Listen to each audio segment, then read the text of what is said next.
Since I was a kid, I've had crazy dreams. I experienced things that people wouldn't understand and maybe even fear. I remember vividly when I was 11, my mom was having a particularly bad day. I never met my dad, just heard stories about him. He was an alcoholic, and on the day I was born, he disappeared and never showed up again. My mom fell into a deep depression since then. I don't remember her ever smiling. That day, I came home to find her sleeping beside some pills. I panicked.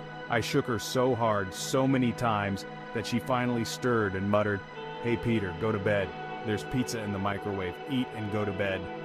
I was crying so hard, terrified, but I listened to her to avoid making things worse. After that harrowing situation, I fell asleep feeling anxious.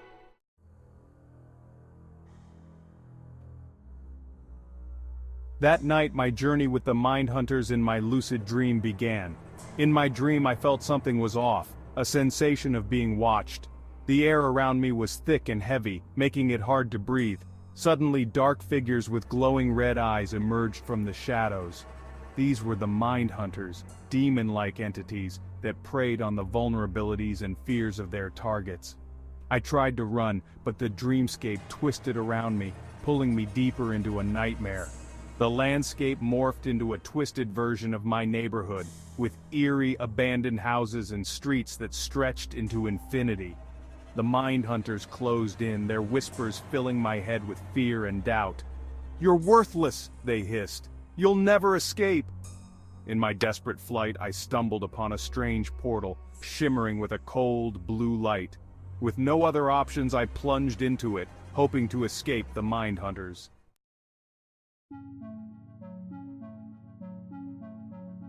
On the other side, I found myself in a parallel universe. The air was different here, lighter and filled with a sense of familiarity. I wandered through this new world until I saw him, my dad. He looked just like the photos my mom kept hidden in a drawer. Overwhelmed with emotion, I ran to him, tears streaming down my face.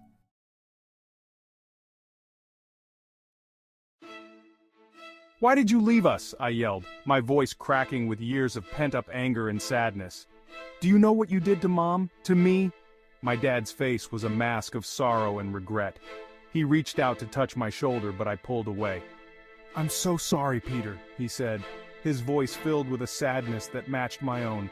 "I was weak. I couldn't handle it. I made a terrible mistake." I collapsed to the ground, sobbing uncontrollably. "You left us," I whispered. "You left us to deal with everything alone."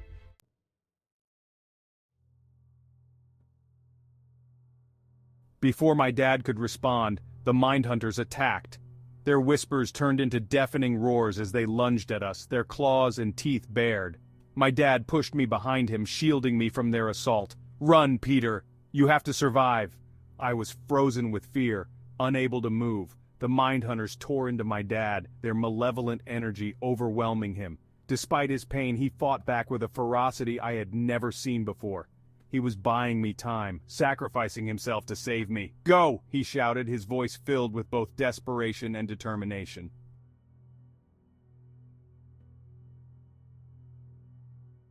With tears blurring my vision, I turned and ran. The portal that had brought me here shimmered in the distance. I sprinted towards it, the sounds of the battle fading behind me. Just as I reached the portal, I heard a final, anguished cry from my dad. I plunged through the portal, feeling the icy grip of the mind hunters clawing at my back. As I emerged on the other side, I tumbled onto the floor of my bedroom, gasping for air.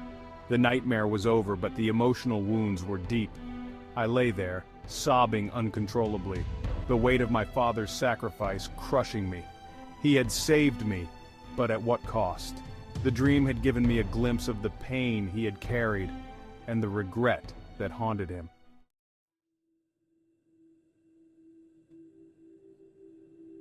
The morning after my harrowing encounter with the mind hunters and my father's sacrifice, I awoke with a sense of dread and determination.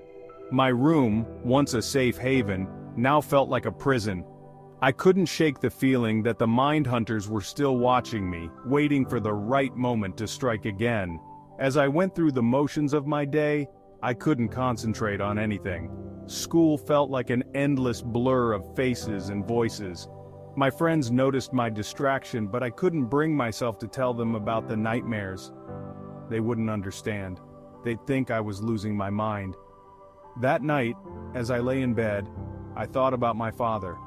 His last words echoed in my mind. He had saved me, but he was gone again. The sadness was overwhelming, but I knew I had to face the mind hunters. I couldn't let his sacrifice be in vain. I closed my eyes and took deep breaths, willing myself to enter the dream world.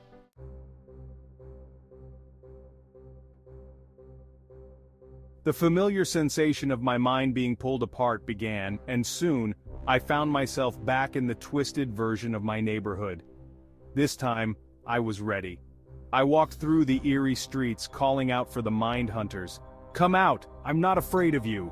Their dark forms materialized around me, their red eyes glowing with malevolence. "You've returned, Peter. Foolish boy." I stood my ground, anger and determination fueling my resolve. "I'm not here to run, I'm here to fight." The mind hunters hissed and lunged at me, but this time I was prepared. I summoned the strength my father had given me, and a bright light erupted from within me, pushing them back. "You cannot defeat us," they snarled. "We will haunt you forever." I clenched my fists, the light growing brighter. "You can't control me anymore. I won't let you." The mind hunters recoiled, their forms flickering as the light intensified. "This isn't over, Peter. We will return." With a final burst of energy, I banished the mind hunters from my dream. The twisted neighborhood faded, replaced by a serene landscape bathed in golden light. I felt a sense of peace wash over me, and for the first time in years, I felt free.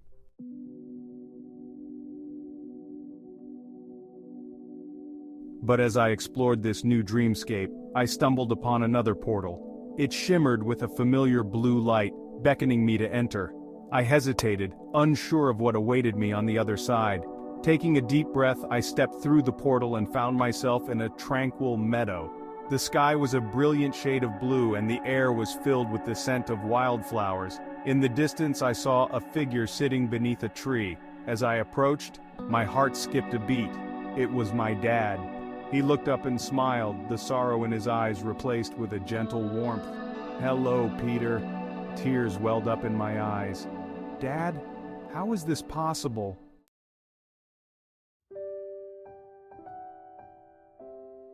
He stood and embraced me, his presence filling me with a sense of comfort I had longed for. "I'm not really here, Peter. This is just a part of your dream, a way for you to find closure." I pulled back, confusion and sadness mingling in my heart. "But I need you. I don't know how to face the mind hunters without you."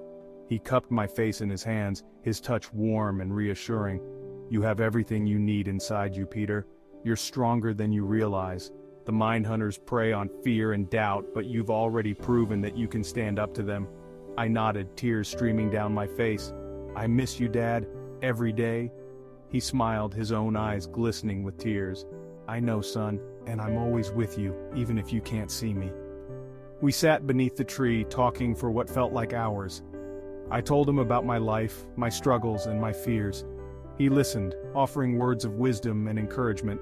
The pain of his absence was still there, but it felt more bearable with his comforting presence. As the dream began to fade, he gave me one last piece of advice. "Remember, Peter, you're never alone.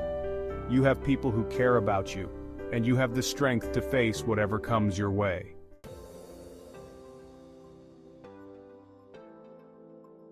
I woke up with a renewed sense of purpose. My father's words echoed in my mind, a beacon of hope in the darkness. The mind hunters would return, but I was ready. I would face them head-on, armed with the love and strength my father had given me. The battle was far from over, but I knew that I could overcome anything. My dreams were a gateway to a parallel universe where I could confront my deepest fears and find the courage to keep going. And no matter how many times the mind hunters tried to break me, I would rise stronger, fueled by the love and sacrifice of those who had come before me.